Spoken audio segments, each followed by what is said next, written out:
ಕಾಣಿಸ್ತಾ ಇದ್ದೀರಾ? Yes sir ಕಾಣಿಸ್ತಿದೆ. Okay, thank you. Good afternoon once again. ಇವತ್ತು ನಾನು ಏನಂತ ಹೇಳಿದ್ರೆ ನಿಮಗೆ ಕಲೆಕ್ಟಿವ್ ಬಾರ್ಗೇನಿಂಗ್ 4th ಮಿನಿಟ್ ಬಗ್ಗೆ ಚರ್ಚೆ ಮಾಡ್ತಾ ಹೋಗ್ತಾ ಇದ್ರಿ. 4th ಮಿನಿಟಲ್ಲಿ collective bargaining theories, concept, issues, so collective bargaining related ಇರುವಂಥ ಫ್ಯಾಕ್ಟರ್ಸ್ಗಳನ್ನು ನಾವು ಚರ್ಚೆ ಮಾಡ್ತಾ ಹೋಗ್ತೀವಿ.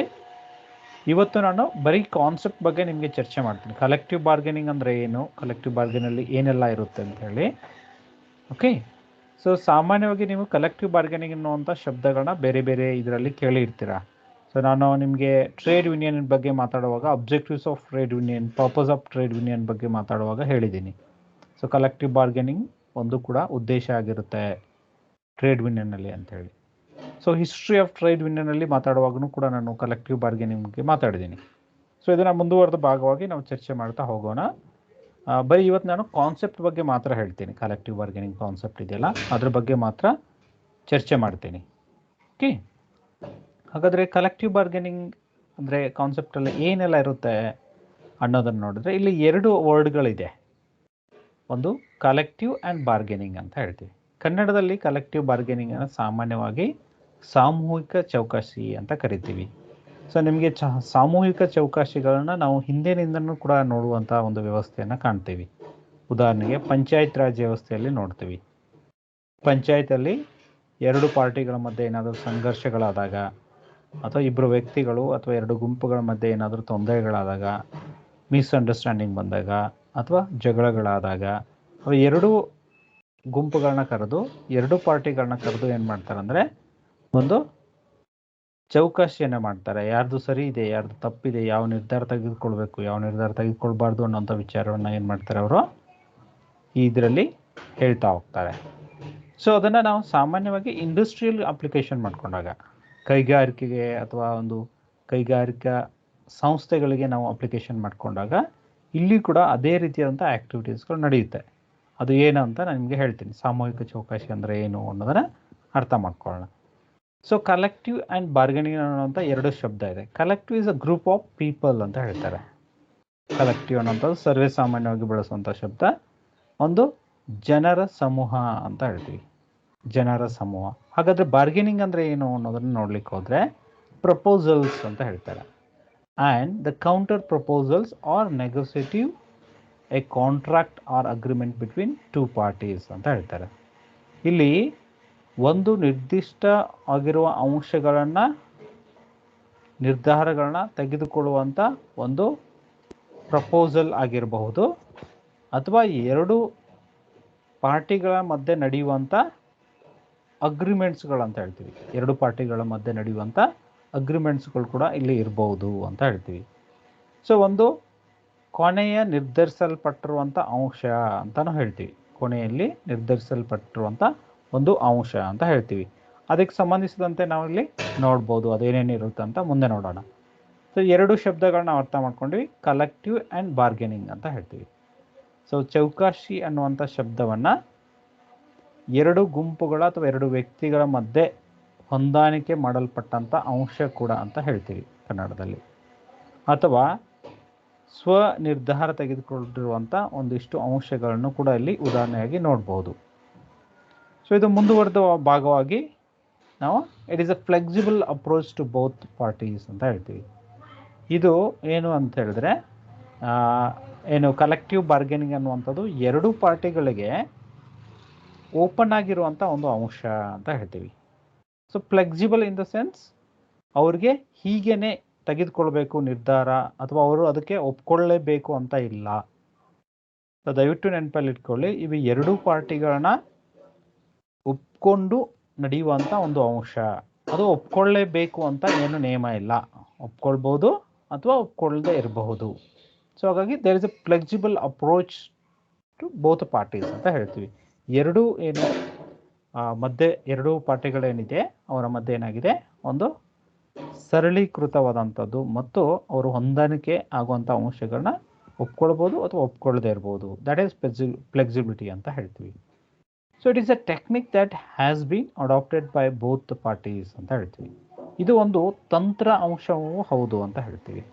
ಈಗ ಸಮಸ್ಯೆಯನ್ನು ಬಗೆಹರಿಸಲಿಕ್ಕೆ ಒಂದು ಕೈಗಾರಿಕೆಯಲ್ಲಿರೋದು ಅಥವಾ ಒಂದು ಸಂಸ್ಥೆಯಲ್ಲಿರುವಂಥ ಸಮಸ್ಯೆಗಳನ್ನ ಬಗೆಹರಿಸಲಿಕ್ಕೆ ಬೇಕಾಗಿ ಬಳಸುವಂಥ ಒಂದು ತಂತ್ರವಾಗಿ ಇದನ್ನು ಬಳಸ್ತಾರೆ. ಹಾಗಾದರೆ ಇದರಲ್ಲಿ ಏನೆಲ್ಲ ಒಳಗೊಂಡಿರುತ್ತೆ ಕಲೆಕ್ಟಿವ್ ಬಾರ್ಗೇನಿಂಗಲ್ಲಿ? Collective bargaining is involving negotiations. ಎರಡು ಪಾರ್ಟಿಗಳಿದೆ ಅಲ್ವಾ, ಮಾತಿನ ಮೂಲಕವಾಗಿ ಹೊಂದಾಣಿಕೆಗಳನ್ನ ಒಳಗೊಂಡಿರುತ್ತೆ. ಹೊಂದಾಣಿಕೆಗಳನ್ನ ಒಳಗೊಂಡು ನೆಗೋಸಿಯೇಷನ್ಸ್, ನಂಬರ್ ಆಫ್ ಏನಂದರೆ ನೆಗೋಸಿಯೇಷನ್ಸ್ ಅಂತ ಹೇಳ್ತೀವಿ. ಒಂದೇ ಇರ್ಬೋದು ಅಥವಾ ಒಂದಕ್ಕಿಂತ ಹೆಚ್ಚು ಇರುವಂಥ ಅಂಶಗಳು ಕೂಡ ಇಲ್ಲಿ ನೆಗೋಸಿಯೇಟ್ ಇರುವಂಥ ಫ್ಯಾಕ್ಟರ್ಸ್ಗಳಿರುತ್ತೆ. So when we are calling negotiation there is a flexibility. Okay, so ಹೊಂದಾಣಿಕೆ ಅನ್ನೋಂಥದ್ದು ಅಲ್ಲಿ ಫ್ಲೆಕ್ಸಿಬಿಲಿಟಿಯನ್ನು ಒಳಗೊಂಡು ಇರುವಂಥ ಹೊಂದಾಣಿಕೆಯ ಅಂಶಗಳು ಅಂತ ಹೇಳ್ತೀವಿ. ಸೊ ನೆಕ್ಸ್ಟ್ ಅಲ್ಲಿ ಜಾಯಿಂಟ್ ಅಡ್ಮಿನಿಸ್ಟ್ರೇಷನ್ ಅಂತ ಹೇಳ್ತೀವಿ. ಇಲ್ಲಿ ಎರಡು ಅಥವಾ ಎರಡಕ್ಕಿಂತ ಹೆಚ್ಚು ಪಾರ್ಟಿಗಳು ಒಳಗೊಂಡಿರುತ್ತೆ. ಇದರಲ್ಲಿ ನೆನಪಲ್ಲಿ ಇಟ್ಕೋಬೇಕು, ಎರಡು ಅಥವಾ ಎರಡಕ್ಕಿಂತ ಹೆಚ್ಚು ಪಾರ್ಟಿಗಳು ಒಳಗೊಂಡಿದ್ದರಿಂದಾಗಿ ಇಲ್ಲಿ ಒಂದು ಜಾಯಿಂಟ್ ಅಡ್ಮಿನಿಸ್ಟ್ರೇಷನ್ ಇರುತ್ತೆ. ಎರಡು ಅಥವಾ ಎರಡಕ್ಕಿಂತ ಹೆಚ್ಚು ಪಾರ್ಟಿಗಳು ಇದರಲ್ಲಿ ಒಳಗೊಂಡು ನಡೆಯುವಂಥ ಕಾರ್ಯ ಆಗಿರುತ್ತೆ, ಆಡಳಿತ ಆಗಿರುತ್ತೆ ಅಂತ ಹೇಳ್ತಾರೆ. ಸೊ ನೆಕ್ಸ್ಟ್ ಅಲ್ಲಿ ಏನಂದರೆ documentation by the two parties ಅಂತ ಹೇಳ್ತೀವಿ. ಈ ಅಗ್ರಿಮೆಂಟ್ ಅಥವಾ ನೆಗೋಸಿಯೇಷನ್ ಅಥವಾ ಈ ಎರಡು ಪಾರ್ಟಿಗಳು ಏನೋ ಒಂದು ವ್ಯವಹಾರ ಆಗ್ತಾ ಇದೆ ಅಥವಾ ಹೊಂದಾಣಿಕೆಗಳ ಅಂಶಗಳೇನಾಗ್ತಾ ಇದೆ ಅದನ್ನು ಎರಡೂ ಪಾರ್ಟಿಯವರು ಏನು ಮಾಡ್ತಾರೆ ಅಂತ ಹೇಳಿದ್ರೆ ನೋಟ್ ಇಟ್ ಡೌನ್ ಮಾಡ್ಕೊಳ್ತಾರೆ. ಡಾಕ್ಯುಮೆಂಟ್ಸನ್ನು ಸಬ್ಮಿಟ್ ಮಾಡೋದಿರ್ಬೋದು, ರೆಕಾರ್ಡಿಂಗ್ ಮಾಡ್ಬೋದು ಇರ್ಬೋದು, ಅಥವಾ ಅದಕ್ಕೆ ಸಂಬಂಧಿಸಿದಂಥ ಆಧಾರಗಳನ್ನ ಕೊಡುವಂಥ ಅಂಶಗಳನ್ನು ಕೂಡ ಇದರಲ್ಲಿ ಒಳಗೊಂಡಿರುತ್ತೆ. ಸೊ ಅಂದರೆ ಇದರ ಅರ್ಥ ಏನಂದರೆ the end of collective bargaining ಏನಂದರೆ ಒಂದಿಷ್ಟು ಅಗ್ರಿಮೆಂಟ್ ಸೈನ್ಡ್ ಇರುವಂಥ ಡಾಕ್ಯುಮೆಂಟ್ಸ್ಗಳಿರುತ್ತೆ. ಎರಡು ಪಾರ್ಟಿಗಳಲ್ಲಿ ಸೈನ್ ಮಾಡಿರ್ತಾರೆ ಎರಡು ಪಾರ್ಟಿಗಳ ಅಭ್ಯರ್ಥಿಗಳು ಅಂತ ಹೇಳ್ತಾರೆ. ಸೊ ನೆಕ್ಸ್ಟ್ ಅಲ್ಲಿ ಟ್ರೇಡ್ ಯೂನಿಯನ್ಸ್ ಅಂತ ಹೇಳ್ತೀವಿ. ಈ ಕಲೆಕ್ಟಿವ್ ಬಾರ್ಗೇನಿಂಗಲ್ಲಿ ನಾವು ಸಾಮಾನ್ಯವಾಗಿ ಬರುವಂಥ ಸಮಸ್ಯೆಗಳನ್ನ ಎಲ್ಲಿ ನೋಡ್ತೇವೆ ಅಂತ ಹೇಳಿದ್ರೆ ಕಾರ್ಮಿಕರು ಮತ್ತು ಮಾಲೀಕರ ಮಧ್ಯೆ ಬರುವಂಥ ಸಮಸ್ಯೆಗಳನ್ನ ಹೆಚ್ಚು ನೋಡ್ತಾ ಇದ್ವಿ. ಸೊ ಭಾರತದಂಥ ಒಂದು ದೇಶದಲ್ಲಿ ನಾವು ಅತಿ ಹೆಚ್ಚಾಗಿ ಕಾಣಿಸುವಂಥ ಸಮಸ್ಯೆಗಳೇನಂತ ಹೇಳಿದ್ರೆ ಇವರ ಮಧ್ಯೆ ನಡೆಯುತ್ತೆ, ಕಾರ್ಮಿಕರು ಮತ್ತು ಮಾಲೀಕರ ಮಧ್ಯೆ. ಸೊ ಈ ಒಂದು ಪ್ರಕ್ರಿಯೆಯಲ್ಲಿ ಕಾರ್ಮಿಕರ ರಿಪ್ರೆಸೆಂಟೇಟಿವ್ ಆಗಿರುವಂಥ, ಕಾರ್ಮಿಕರ ಪ್ರತಿನಿಧಿಗಳಾಗಿರುವಂಥ ಟ್ರೇಡ್ ಯೂನಿಯನ್ಗಳು ಇದರ ಭಾಗವಾಗಿರ್ತಾರೆ. ಟ್ರೇಡ್ ಯೂನಿಯನ್ಗಳು ಇದರ ಭಾಗವಾಗಿ ಇರ್ತಾರೆ ಅಂತ ಹೇಳ್ತಾರೆ. ಸೊ ಅದನ್ನು ಕೂಡ ನಾವಿಲ್ಲಿ ನೋಡ್ಬೋದು. ನೆಕ್ಸ್ಟ್ ಅಲ್ಲಿ ನಾವು ಏನಂದರೆ ಡೆಫಿನಿಷನ್ ನೋಡೋದಾದರೆ ಕಲೆಕ್ಟಿವ್ ಬಾರ್ಗೇನಿಂಗ್ ಒಂದು ವ್ಯಾಖ್ಯಾನಗಳನ್ನು ನೋಡೋದಾದರೆ ಪ್ರಥಮವಾಗಿ ಏನಂದರೆ ಇಂಟರ್ನ್ಯಾಷನಲ್ ಲೇಬರ್ ಆರ್ಗನೈಸೇಷನ್ ಅಂತ ಹೇಳ್ತೀವಿ. ಸೊ ನಾವೇನು ಅಂತಾರಾಷ್ಟ್ರೀಯ ಕಾರ್ಮಿಕ ಸಂಘಟನೆ ಇದೆ, ಇಡೀ ವಿಶ್ವದಾದ್ಯಂತ ಒಂದಿಷ್ಟು ಕಾರ್ಮಿಕರಿಗೆ ಸಂಬಂಧಿಸಿದಂಥ ಕಾನೂನುಗಳು, ಹಕ್ಕುಗಳು ಮತ್ತು ಅವರಿಗೆ ಸಂಬಂಧಿಸಿದಂಥ ಸೇವೆಗಳು ಮತ್ತು ಕಾರ್ಮಿಕರ ಮತ್ತು ಮಾಲೀಕರ ಹಿತರಕ್ಷವನ್ನು ಕಾಪಾಡಲಿಕ್ಕೆ ಇರುವಂಥ ಒಂದು ದೊಡ್ಡ ಸಂಸ್ಥೆ ವಿಶ್ವದಾದ್ಯಂತ ಇಂಟರ್ನ್ಯಾಷನಲ್ ಲೇಬರ್ ಆರ್ಗನೈಸೇಷನ್ ಅಂತ ಹೇಳ್ತೀವಿ. ಅವರು ಹೇಗೆ ವ್ಯಾಖ್ಯಾನಿಸ್ತಾರೆ ಇದನ್ನು, ಕಲೆಕ್ಟಿವ್ ಬಾರ್ಗೇನಿಂಗನ್ನು ಹೇಗೆ ವ್ಯಾಖ್ಯಾನಿಸ್ತಾರೆ ಅಂತ ನೋಡೋಣ. So negotiation about working conditions and terms of employment between an employer, a group of employees or one or more employers organisation on the other so with a view to reaching an agreement ಅಂತ ಹೇಳ್ತಾರೆ. So ಇಲ್ಲಿ ಹೇಳುವಂಥದ್ದು ಒಂದು ಸರಳೀಕೃತವಾಗಿರುವಂಥ ಅಂಶಗಳನ್ನ ಇಲ್ಲಿ ವ್ಯಾಖ್ಯಾನಿಸ್ತಾರೆ. ಏನು ಅಂತ ಹೇಳಿದ್ರೆ ಮಾಲೀಕರು ಮತ್ತು ಕಾರ್ಮಿಕರ ಮಧ್ಯೆ ಅಥವಾ ಒಂದಕ್ಕಿಂತ ಹೆಚ್ಚು ಮಾಲೀಕರು ಮತ್ತು ಕಾರ್ಮಿಕರ ಮಧ್ಯೆ ಆಗುವಂಥ ಹೊಂದಾಣಿಕೆ ಆಗುವಂಥ ಅಂಶಗಳನ್ನ ನಾವು ಏನು ಹೇಳ್ತೀವಿ ಇಲ್ಲಿ ಕಲೆಕ್ಟಿವ್ ಬಾರ್ಗೇನಿಂಗ್ ಅಂತ ಹೇಳ್ತಾ ಇದ್ದಾರೆ.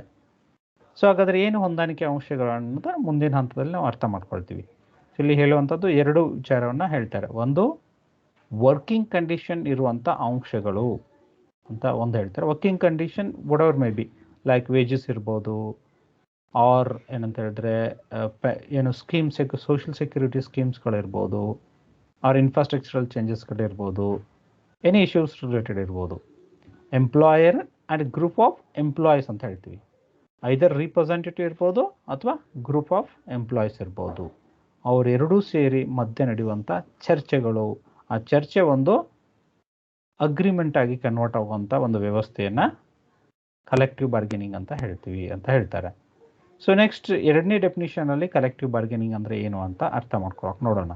So collective bargaining is a process in which the representatives of labour organisation and the representatives of business organization meet and attempt to negotiate a contract or agreement which specifies the nature of employee and employer union relationship. ಇಲ್ಲಿ ಪ್ಲೀಪ್ ಅವ್ರು ಹೇಳೋ ಪ್ರಕಾರ ಏನಂತ ಹೇಳಿದ್ರೆ, ಇದು ಒಂದು ಪ್ರಕ್ರಿಯೆ ಆಗಿದೆ.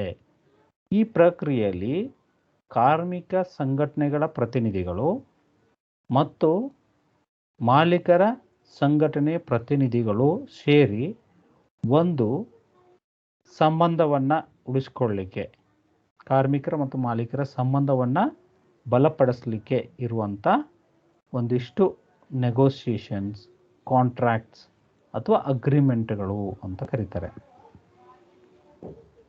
ಸೊ ಇವಿಷ್ಟು ಸೇರಿ ಏನಂತ ಹೇಳಿದ್ರೆ ಇವರು ಕೂಡ ಅದನ್ನೇ ಹೇಳಲಿಕ್ಕೆ ಟ್ರೈ ಮಾಡ್ತಾ ಇದ್ದಾರೆ. ಸೊ ಪ್ರಿವಿಯಸ್ ಏನಿದೆ ಅಲ್ವಾ ಅದನ್ನು ನೋಡ್ತಾ ಇದ್ವಿ. ಸೊ ನೆಕ್ಸ್ಟ್ ಥರ್ಡ್ ಒನ್ನಲ್ಲಿ ಹರಿನಾಣ್ ಅವ್ರು ಹೇಳೋ ಪ್ರಕಾರ ಏನಂತ ಹೇಳಿದ್ರೆ, collective bargaining is a process of accommodation between two institutions which have both common and conflicting interests. ಅಂದರೆ ಕಲೆಕ್ಟಿವ್ ಬಾರ್ಗೇನಿಂಗ್ ಇವರು ಕೂಡ ಏನು ಒಪ್ಕೊಳ್ತಾ ಇದ್ದಾರೆ, ಒಂದು ಪ್ರಕ್ರಿಯೆ ಆಗಿದೆ. ಈ ಪ್ರಕ್ರಿಯೆಯಲ್ಲಿ ಎರಡು ಮುಖ್ಯವಾದಂಥ ಸಂಸ್ಥೆಗಳಾದರೂ ಮಾಲೀಕರು ಮತ್ತು ಕಾರ್ಮಿಕರು ಅಂತ ಹೇಳ್ತೀವಿ. ಅವರ ಹಿತಾಸಕ್ತಿಯನ್ನು ಕಾಯ್ದುಕೊಳ್ಳೋದು ಮತ್ತು ಆ ಹಿತಾಸಕ್ತಿಯಲ್ಲಿರುವಂಥ ಸಂಘರ್ಷವನ್ನು ಬಗೆಹರಿಸ್ಬೋದು. ಅಕಾಮಡೇಷನ್ ಅಂತ ಹೇಳಿದ್ರೆ ಬಗೆಹರಿಸೋದು ಅಂತ ಹೇಳ್ತೀವಿ. ಬಗೆಹರಿಸುವಂಥ ಒಂದು ವ್ಯವಸ್ಥೆಯನ್ನು ಕಲೆಕ್ಟಿವ್ ಬಾರ್ಗೇನಿಂಗ್ ಅಂತ ಹೇಳ್ತಾರೆ. ಸೊ ನೆಕ್ಸ್ಟ್ ವರ್ಧವಾಗಿ ನೋಡೋಣ. ಕಲೆಕ್ಟಿವ್ ಬಾರ್ಗೇನಿಂಗ್ ಅನ್ನುವಂಥ ಒಂದು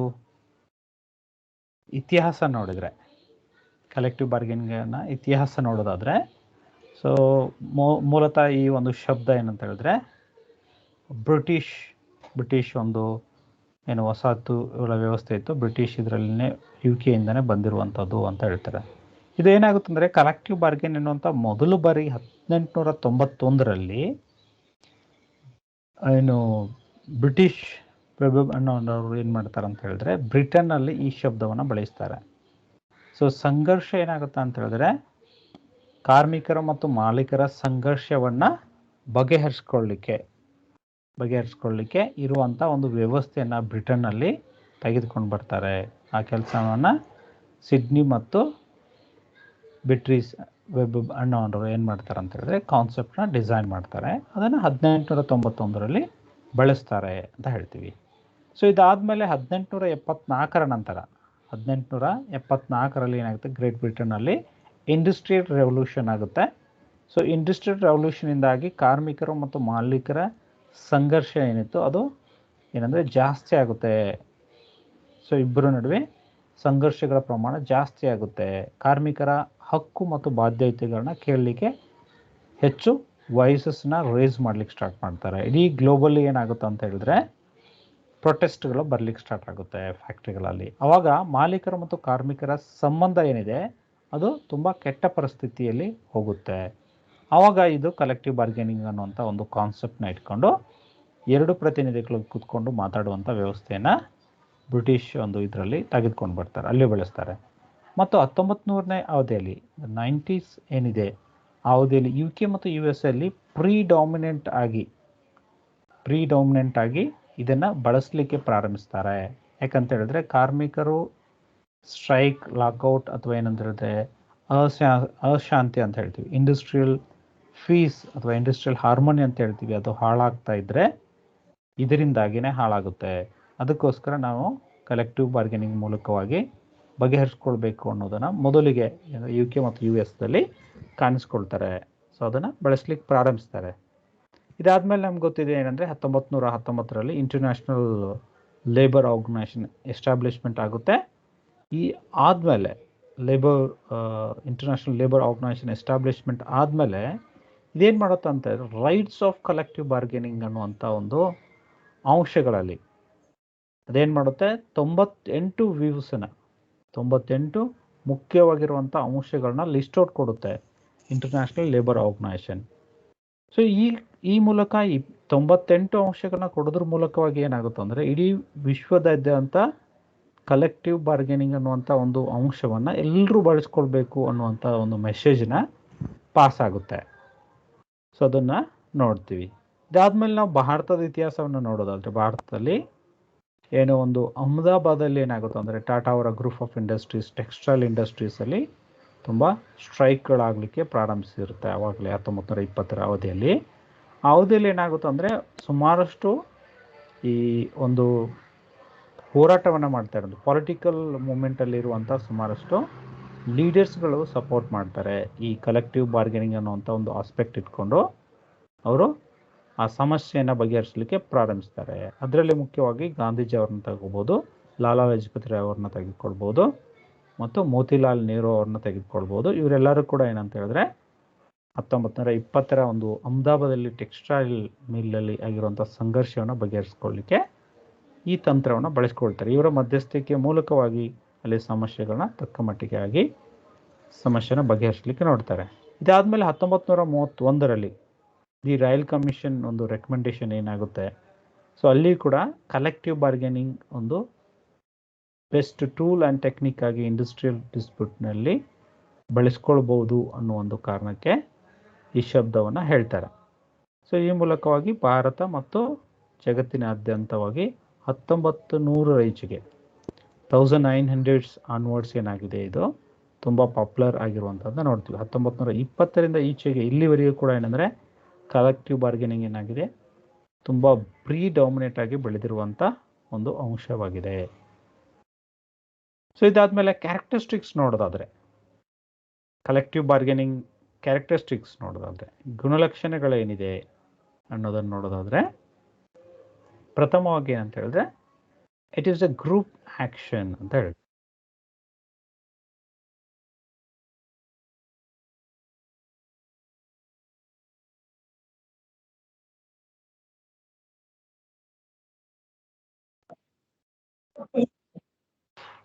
ಮೆಂಬರ್ಸರ ಹಿತಾಸಕ್ತಿ, ಇವರು ತೆಗೆದುಕೊಳ್ಳುವಂತ ಎಲ್ಲಾ ನಿರ್ಧಾರಗಳು ಕೂಡ.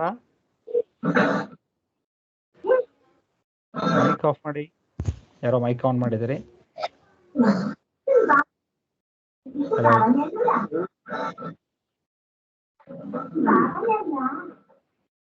ಹಲೋ, ಮೈಕ್ ಆಫ್ ಮಾಡಿ.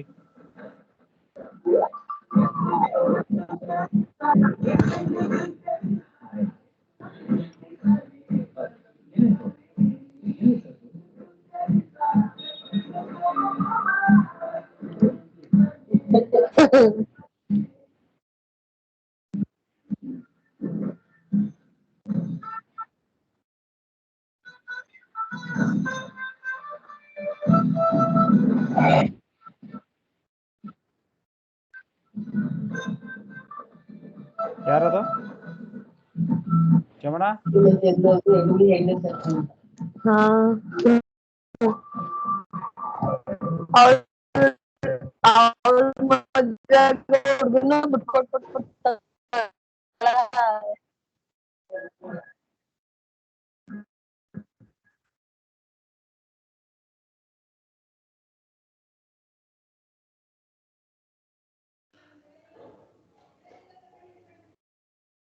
ಹಲೋ. ಹಾ ಸರ್, ಕೇಳಿಸ್ತಿದೆ. ಓಕೆ, ಯಾರು ಮೈಕ್ ಆನ್ ಮಾಡಿದಾರ? ಯಾರ್ದು ಮೈಕ್ ಆನ್ ಇಲ್ಲ ಸರ್, ಎಲ್ಲರದು ಆಫ್ ಇದೆ. ರಿಫ್ಲೆಕ್ಷನ್ ಕೇಳಿಸ್ತಾ ಇದೆ. ಓಕೆ, ಜಸ್ಟ್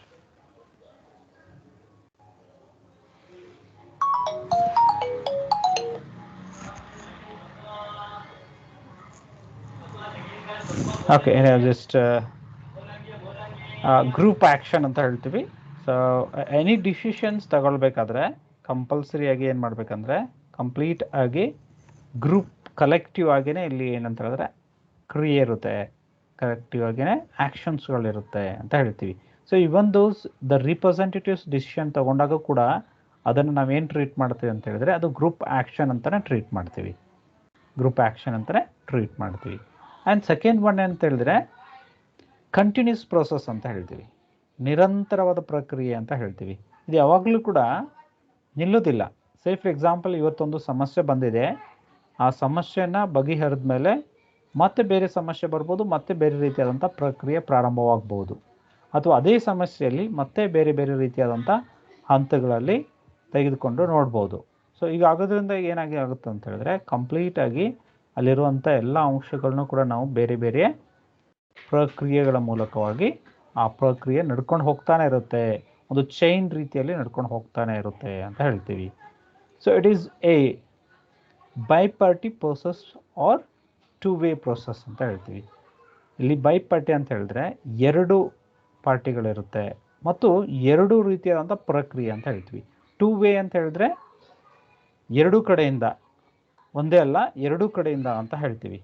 ಸೊ ಇಲ್ಲಿ ಕಂಪ್ಲೀಟ್ ಆಗಿ ನಮಗೆ ಇರುವಂಥದ್ದು ಎರಡು ಕಡೆಯಿಂದ ಅಂತ ಹೇಳ್ತೀವಿ ಆಯಿತಾ.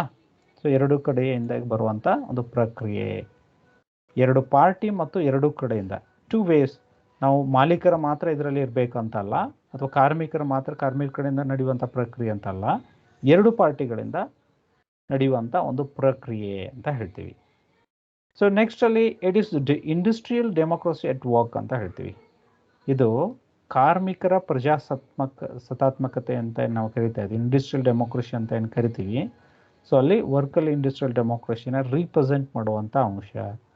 ಉದಾಹರಣೆಗೆ ನಾವು ವ್ಯಾಲ್ಯೂಸ್ ನೋಡ್ಬೋದು, ಡೆಮೋಕ್ರೆಟಿಕ್ ವ್ಯಾಲ್ಯೂಸ್ ಅಂತ ಹೇಳ್ತೀವಿ, ಪ್ರಜಾಸತ್ತಾತ್ಮಕ ಮೌಲ್ಯಗಳು ಅಂತ ಏನು ಕರಿತಾ ಇದ್ವಿ. ಅದು ವ್ಯಕ್ತಿಗೆ ಹೆಚ್ಚಿನ ಗೌರವ ನೀಡುವಂಥದ್ದು ಇರ್ಬೋದು, ವ್ಯಕ್ತಿಯ ಹಕ್ಕುಗಳಿಗೆ ಹೆಚ್ಚಿನ ಗೌರವವನ್ನು ನೀಡುವಂಥದ್ದು, ವ್ಯಕ್ತಿಗಳ ಮಾತಾಡಲಿಕ್ಕೆ ಒಂದು ಅವಕಾಶವನ್ನು ಕೊಡುವಂಥದ್ದು ಇರ್ಬೋದು, ಅಥವಾ ಅವರ ಹಕ್ಕುಗಳನ್ನ ಕೇಳಲಿಕ್ಕೆ, ಅವರು ಕಲೆಕ್ಟಿವ್ ಆಗಿ ಹೋರಾಟ ಮಾಡಲಿಕ್ಕೆ ಕೂಡ ಅವ್ರಿಗೆ ಹಕ್ಕು ಇರುತ್ತೆ. ಸೊ ಇವೆಲ್ಲ ಡೆಮೋಕ್ರೆಟಿಕ್ ವ್ಯಾಲ್ಯೂಸ್ ಅಂತ ಹೇಳ್ತೀವಿ.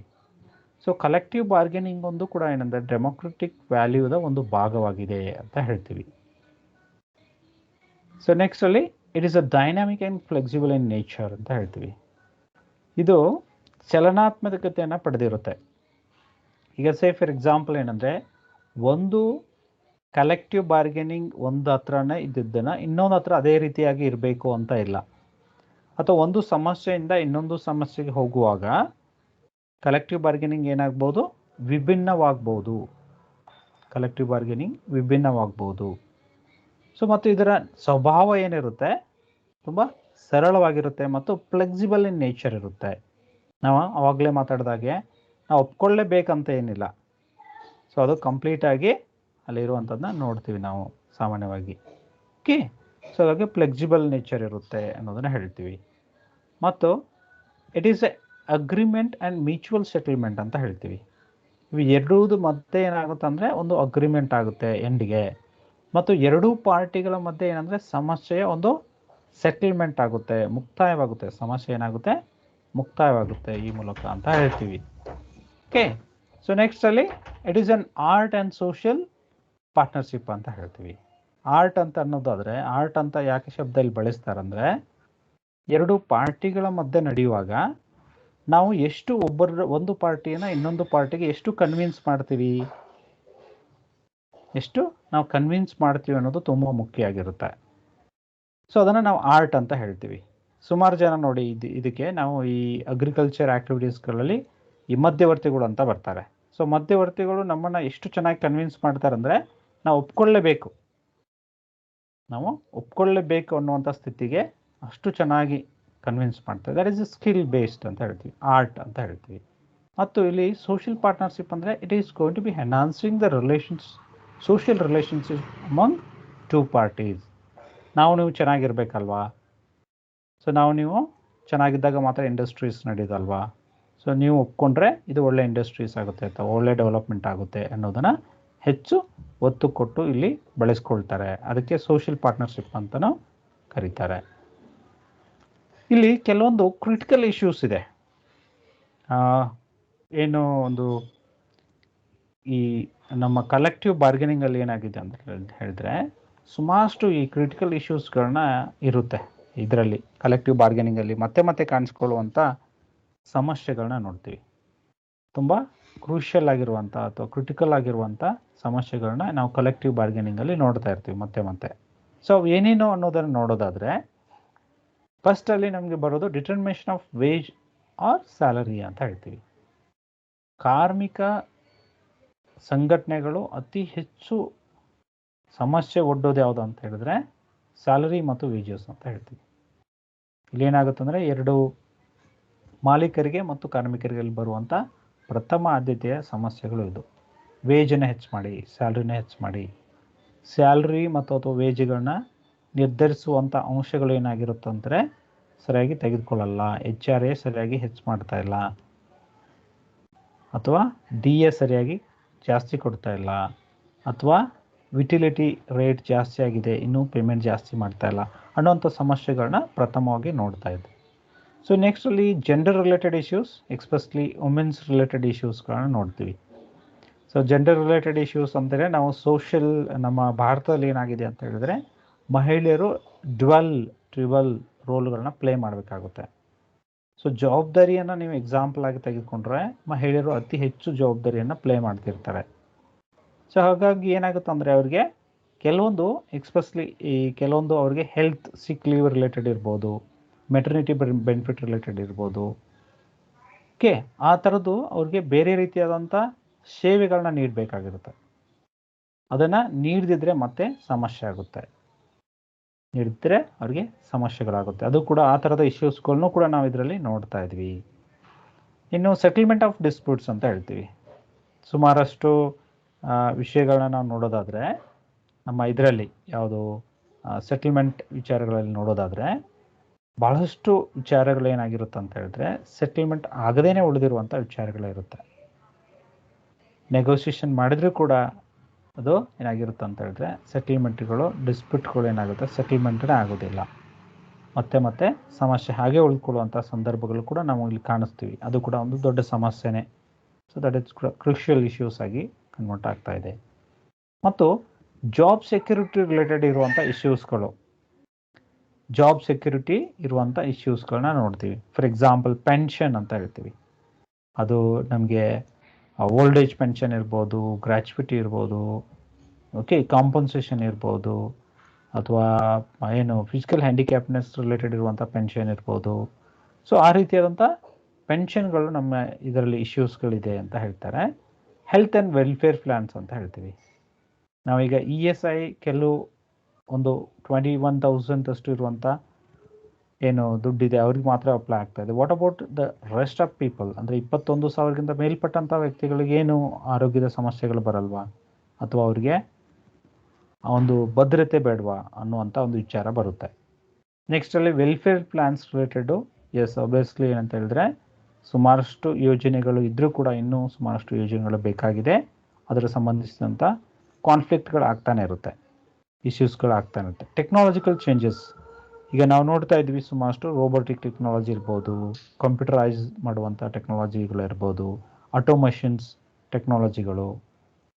ಓಕೆ, ಸೊ ಮ್ಯಾನ್ ಪವರ್ನ ರಿಡ್ಯೂಸ್ ಮಾಡುವಂಥ ಸುಮಾರಷ್ಟು ಟೆಕ್ನಾಲಜಿಗಳು ಡೆವಲಪ್ಮೆಂಟ್ಗಳಾಗಿದೆ. ಆ ಟೆಕ್ನಾಲಜಿಗಳು ಡೆವಲಪ್ಮೆಂಟ್ ಆಗೋದ್ರಿಂದ ಏನಾಗುತ್ತೆ ಅಂದರೆ ಸಂಘರ್ಷ ಪ್ರಾರಂಭವಾಗುತ್ತೆ. ಮ್ಯಾನ್ ಪವರ್ ರಿಡ್ಯೂಸ್ ಆದಾಗ ಸಂಘರ್ಷಗಳು ಜಾಸ್ತಿ ಆಗ್ತಾ ಹೋಗುತ್ತೆ. ಸೊ ಅದನ್ನು ನೋಡ್ಬೋದು, ಟೆಕ್ನಾಲಜಿಕಲ್ ಅಡ್ವಾನ್ಸ್ಮೆಂಟ್ ಕೂಡ ನೋಡ್ಬೋದು. ನೆಕ್ಸ್ಟಲ್ಲಿ adjustment of working hours. Yes, ಈಗ ನಾವು ಶಿಫ್ಟ್ ವೈಸ್ ನೋಡ್ತೀವಿ. ಸೊ ಇಂಡಸ್ಟ್ರಿಯಲ್ಲಿ ಸಾಮಾನ್ಯವಾಗಿ ಈ ಟೈಮ್ಗಳು ಬೇರೆ ಬೇರೆ ಶಿಫ್ಟ್ಗಳಲ್ಲಿ ವರ್ಕ್ ಮಾಡೋರಿಗೆ ಒಂಚೂರು ಟೈಮ್ಗಳು ಆಚೆ ಈಚೆ ಅಡ್ಜಸ್ಟ್ಮೆಂಟಲ್ ಇಶ್ಯೂಸ್ಗಳಿರುತ್ತೆ. Like say for example 9 o'clock start ಮಾಡ್ತಾರೆ ಕೆಲವು ಜನ, 8 o'clock ಸ್ಟಾರ್ಟ್ ಆಗುವಂಥ ಆರ್ಗನೈಸೇಷನ್ಗಳಿದೆ. ಸೊ 10 to 6 ವರ್ಕ್ ಮಾಡುವಂಥ ಆರ್ಗನೈಸೇಷನ್ಗಳಿದೆ. ಸೊ ಅದರ ಮಧ್ಯೆ ಇಶ್ಯೂಸ್ಗಳು ರೇಸ್ ಆಗ್ತಾನೆ ಇರುತ್ತೆ. ಬೇಡ 10 ಗಂಟೆಗೆ ಸ್ಟಾರ್ಟ್ ಮಾಡಿ, 11ಗೆ ಸ್ಟಾರ್ಟ್ ಮಾಡಿ, 9ಗೆ ಸ್ಟಾರ್ಟ್ ಮಾಡಿ, 8ಗೆ ಬೇಡ ಅನ್ನೋಂಥ ವಿಚಾರಗಳು ಇರ್ಬೋದು. So like working hour adjustment related ಇಶ್ಯೂಸ್ಗಳನ್ನು ಕೂಡ ಕಲೆಕ್ಟಿವ್ ಬಾರ್ಗೇನಿಂಗಲ್ಲಿ ಬರುವಂಥದ್ದನ್ನ ನೋಡ್ತೀವಿ. ಸೊ ಪ್ರೊಡಕ್ಟಿವಿಟಿ ಇಶ್ಯೂಸ್ಗಳು, ಕೈಗಾರಿಕೆಯಲ್ಲಿ ಉತ್ಪಾದನೆ ಮಾಡ್ತಾ ಇರ್ತಾರೆ, ಆ ಸಂಬಂಧಿಸಿದಂಥ ಸಮಸ್ಯೆಗಳು ಕೂಡ ಇಲ್ಲಿ ಇಶ್ಯೂಸ್ಗಳಾಗ್ಬೋದು. ಫಾರ್ ಎಕ್ಸಾಂಪಲ್ ಆ ಪ್ರೊಡಕ್ಷನ್ ಜಾಸ್ತಿ ಹೆಲ್ತ್ ಹಾರ್ಮ್ ಆಗ್ತಾ ಇದೆ, ಟೆಂಪ್ರೇಚರ್ ಪ್ರೊಡ್ಯೂಸ್ ಮಾಡ್ತಾ ಇದೆ, ಅಥವಾ ಅವ್ರಿಗೆ ಏನಾದ್ರು ತೊಂದರೆಗಳಾಗ್ತಾ ಇದೆ ಕಾರ್ಮಿಕರಿಗೆ, ಅಥವಾ ಕ್ವಾಲಿಟಿಯಲ್ಲಿ ವೇರಿಯೇಷನ್ಸ್ ಆಗ್ತಾ ಇದೆ ಅಂತ ಹೇಳಿದ್ರೆ ಆ ರಿಲೇಟೆಡ್ ಇಶ್ಯೂಸ್ಗಳು ಕೂಡ ಬರ್ಬೋದು. ಈಗ ಸೇ ಫಾರ್ ಎಕ್ಸಾಂಪಲ್ ಏನಂತ ಹೇಳಿದ್ರೆ ಒಂದು ಇಂಡಸ್ಟ್ರಿ ಎಕ್ಸ್ಪೆಕ್ಟ್ ಮಾಡಿರುತ್ತೆ ಇಷ್ಟು ಕ್ವಾಲಿಟಿ ಆಸ್ಪೆಕ್ಟ್ಗಳನ್ನ ಏನಾಗಬೇಕು ನಾವು ಇದೇ ಥರದ್ದು ಇರಬೇಕು ಅಂತ. ಸೊ ಇನ್ ಕೇಸ್ ಏನಾದ್ರು ಆ ಥರ ಆಗದಿದ್ರೆ ಏನಾಗುತ್ತೆ ಅಂತ ಹೇಳಿದ್ರೆ ಕಂಪ್ಲೀಟಾಗಿ ನಾವು ಅದನ್ನ ಕ್ವಶನ್ ಮಾಡ್ತಾರೆ. That is become a issue ಅಂತ ಹೇಳ್ತಾರೆ. Quality of work life is ಎಂದರೆ ಜೀವನ ಮತ್ತು ವರ್ಕ್ ಏನಿದೆ ಅದಕ್ಕೆ ಎರಡೂ ಸಂಬಂಧ ಇದೆ. ಇಲ್ಲಿ ವರ್ಕ್ ಓಕೆ, ಸೊ ಸ್ಪೆಲ್ ಇಲ್ಲಿ ಇದಾಗಿದೆ. Okay, quality of work life ಅಂತ ಹೇಳ್ತೀವಿ. ಸೊ ಕ್ವಾಲಿಟಿ ಆಫ್ ವರ್ಕ್ ಲೈಫಲ್ಲಿ ಏನು ಹೇಳ್ತೀವಿ, ಒಬ್ಬ ವ್ಯಕ್ತಿ ತುಂಬ ಒಳ್ಳೆ ಬದುಕನ್ನು ಸಾಧಿಸಬೇಕಾದ್ರೆ, ಅವನು ಗುಣಮಟ್ಟದ ಜೀವನ ಸಾಗಿಸ್ಬೇಕಾದ್ರೆ ಅವನಿಗೆ ಅಗತ್ಯವಾಗಿರುವಂಥ ಅಂಶಗಳು ಬೇಕಾಗುತ್ತೆ. ಸೊ ಅದು ವಿಚಾರಗಳು ಕೂಡ ಏನಂದರೆ ಕಲೆಕ್ಟಿವ್ ಬಾರ್ಗೇನಿಂಗಲ್ಲಿ ಇಶ್ಯೂಸ್ಗಳಾಗುತ್ತೆ. ನೆಕ್ಸ್ಟಲ್ಲಿ ಇನ್ಇಕ್ವಾಲಿಟೀಸ್ ಆ್ಯಂಡ್ ಡಿಸ್ಪ್ಯಾರಿಟೀಸ್ ಅಂತ ಹೇಳ್ತೀವಿ. ಅಸಮಾನತೆ, ತಾರತಮ್ಯ, ಅಸಮಾನತೆ ಅಂತ ಹೇಳ್ತೀವಿ. ಸೊ ನೀವು ಈ ಸ್ಕಿಲ್ಡ್ ಆ್ಯಂಡ್ ಅನ್ಸ್ಕಿಲ್ಡಲ್ಲಿ ನಾವು ನೋಡ್ತೀವಿ ಈ ಥರದ್ದು. ಸ್ಕಿಲ್ಡ್ ಆ್ಯಂಡ್ ಅನ್ಸ್ಕಿಲ್ಡಲ್ಲಿ ಅವ್ರಿಗೆ ಸಿಗುವಂಥ ಸೌಲಭ್ಯಗಳನ್ನ ಬೇರೆ ಇರುತ್ತೆ, ಇವ್ರಿಗೆ ಸಿಗುವಂಥ ಸೌಲಭ್ಯಗಳ ಬೇರೆ ಇರುತ್ತೆ, ಇವರಿಗೆ ಸಂಬಳವನ್ನು ಬೇರೆ ಇರುತ್ತೆ, ಅವ್ರಿಗೂ ಸಂಬಳಗಳು ಬೇರೆ ಇರುತ್ತೆ, ಅವ್ರಿಗೆ ಫೆಸಿಲಿಟೀಸ್ಗಳು ಕೂಡ ಹೈಯರ್ ಫೆಸಿಲಿಟೀಸ್ ಕೊಟ್ಟಿರ್ತಾರೆ, ಇವರಿಗೆ ಲೋವರ್ ಫೆಸಿಲಿಟೀಸ್ ಕೊಟ್ಟಿರ್ತಾರೆ, ಅವ್ರಿಗೆ ಸ್ಟೇಟಸ್ನೇ ಬೇರೆ ಇರುತ್ತೆ ಆರ್ಗನೈಸೇಷನಲ್ಲಿ. ಕಾರ್ಮಿಕರಿಗೆ ಅನ್ಸ್ಕಿಲ್ಡಲ್ಲಿರೋರಿಗೆ ಸ್ಟೇಟಸ್ನೇ ಬೇರೆ ಇರುತ್ತೆ. ಸೊ ಈ ಥರದ ವಿಚಾರಗಳು ಕೂಡ ಏನಂದರೆ ಸಮಸ್ಯೆಗಳಾಗ್ಬೋದು. ಪ್ರಾಬ್ಲಮ್ಸ್ ಆಫ್ ಮಿನಾರಿಟಿ ಅಂತ ಹೇಳ್ತೀವಿ. ಈ ಚಿಕ್ಕ ಗುಂಪುಗಳಿರುತ್ತೆ ಆರ್ಗನೈಸೇಷನಲ್ಲಿ, ಚಿಕ್ಕ ಚಿಕ್ಕ ಗುಂಪುಗಳಿರುತ್ತೆ. ಮಿನಾರಿಟಿ ಅಂದರೆ ತುಂಬ ನಂಬರ್ ಕಡಿಮೆ ಇರುವಂಥದ್ದು ಗುಂಪು. ಈಗ ಉದಾಹರಣೆಗೆ ತಗೊಳ್ಳಿ, ಸೊ ಕುವೈತ್ ಅಂತ ರಾಷ್ಟ್ರಗಳಲ್ಲಿ ಏನಾಗುತ್ತೆ ಅಂತ ಹೇಳಿದ್ರೆ ಬೇರೆ ಬೇರೆ ದೇಶಗಳಿಂದ ಹೋಗಿರ್ತಾರೆ ವರ್ಕಿಗೆ. ಈಗ ಭಾರತದಿಂದ ತುಂಬ ಕಡಿಮೆ ಜನ ಏನಾದ್ರು ಹೋಗಿದ್ದಾರೆ ಅಂದರೆ ಇದು ಒಂದು ಚಿಕ್ಕ ಮಿನಾರಿಟಿ ಗ್ರೂಪ್ ಆಗುತ್ತೆ. ನಮಗೆ ದೀಪಾವಳಿಗೆ ರಜೆ ಕೊಡಿ, ನಮ್ಮ ದೇಶಕ್ಕೆ ಹೋಗಬೇಕು ಅಂತ ಪ್ರಶ್ನೆ ಮಾಡಿದರೆ ಇದೊಂದು ಚಿಕ್ಕ ಗುಂಪಾಗುತ್ತೆ. ಅವ್ರು ಕೊಡೋದು ಮಾತ್ರ ರಂಜಾನ್ ಟೈಮಲ್ಲಿ ಮಾತ್ರ ರಜೆನ ಕೊಡ್ತಾರೆ. ಲೈಕ್ ದಿಸ್ ಚಿಕ್ಕ ಚಿಕ್ಕ ಗುಂಪುಗಳದ್ದು ಏನಾಗುತ್ತೆ ಅಂತ ಹೇಳಿದ್ರೆ ಅವ್ರದ್ದು ರೀಜ್ನಲ್ ಇಶ್ಯೂಸ್ಗಳಿರುತ್ತೆ, ಆ ಗುಂಪುಗಳ ಸಮಸ್ಯೆನೇ ಬೇರೆ ಇರುತ್ತೆ. ಸೇ ಫಾರ್ ಎಕ್ಸಾಂಪಲ್ ಇನ್ನು ಜಾರ್ಖಂಡಿಂದ ಬಂದು ಇಲ್ಲಿ ವರ್ಕ್ ಮಾಡ್ತಾ ಇದ್ದೀರ ಅಂತ ಅಂದ್ಕೊಳ್ಳಿ, ಅವ್ರಿಗೆ 3 days ರಜೆಗಳು ಸಾಕಾಗಲ್ಲ, ಅಟ್ಲೀಸ್ಟ್ 10 days ರಜೆಗಳು ಬೇಕು. ಸೊ ಆ ಥರ ಜಾರ್ಖಂಡ್, ಮಧ್ಯಪ್ರದೇಶ್, UP, ರಾಜಸ್ಥಾನದಿಂದ ಬಂದು ಕೆಲಸ ಮಾಡುವಂಥ ವ್ಯಕ್ತಿಗಳು ನಾವು ನೋಡಿರ್ತೀವಿ. ಈಗ ಅನ್ಆರ್ಗನೈಸ್ಡ್ ಸೆಕ್ಟರಲ್ಲಿ ಸುಮಾರಷ್ಟು ನೋಡಿರ್ತೀವಿ. ಅವ್ರದ್ದೇ ಬೇರೆ ರೀತಿಯಾದಂಥ ಇಶ್ಯೂಸ್ಗಳಿರುತ್ತೆ. ಅದನ್ನು ಕೂಡ ಇಲ್ಲಿ ನೋಡ್ತೀವಿ ನಾವು ಕಲೆಕ್ಟಿವ್ ಬಾರ್ಗೇನಿಂಗಲ್ಲಿ. ಅದರ್ ಇಶ್ಯೂಸ್ ರಿಲೇಟೆಡ್ ಏನಂತ ಹೇಳಿದ್ರೆ ಇಂಡಸ್ಟ್ರಿಯಲ್ ನೇಚರ್ ಇರ್ಬೋದು, ವರ್ಕಿಂಗ್ ನೇಚರ್ ಬಗ್ಗೆ ಇರ್ಬೋದು, ಅಥವಾ ಅಲ್ಲಿರುವಂಥ ಎನ್ವೈರ್ಮೆಂಟಲ್ ಇಶ್ಯೂಸ್ಗಳಿರ್ಬೋದು. ಓಕೆ, ಸೊ ರಿಲೇಷನ್ಶಿಪ್ ರಿಲೇಟೆಡ್ ಇಶ್ಯೂಸ್ಗಳಿರ್ಬೋದು, facilities, the quality of facilities related ಇರ್ಬೋದು. ಸೊ ಇವೆಲ್ಲಗಳು ಕೂಡ ಏನಾಗುತ್ತೆ ಅಂತ ಹೇಳಿದ್ರೆ ಕಂಪ್ಲೀಟಾಗಿ ನಮಗೆ ಕಾಣಿಸುವಂಥ ಅದರ್ ಇಶ್ಯೂಸ್ಗಳನ್ನ ಕೂಡ ನಾವು ನೋಡ್ತೀವಿ. ಓಕೆ, ಸೊ ಇವೆಲ್ಲನೂ ಕೂಡ ನಾವು ಕಾಣಿಸುವಂಥ ಅಂಶಗಳನ್ನ ನಾವು ಇಲ್ಲಿ ನೋಡ್ತಾ ಇರುವಂಥ ಇಶ್ಯೂಸ್ಗಳು. ಸೊ ಹಾಗಾದರೆ ನಾವು ಇವತ್ತು ಚರ್ಚೆ ಮಾಡಿದ್ರಲ್ಲಿ concept, meaning and concept, definitions, a brief history of collective bargaining and characteristics of collective bargaining, the issues related to collective bargaining. ಇಷ್ಟು ನಾವು ಇವತ್ತು ಚರ್ಚೆ ಮಾಡಿದ್ವಿ.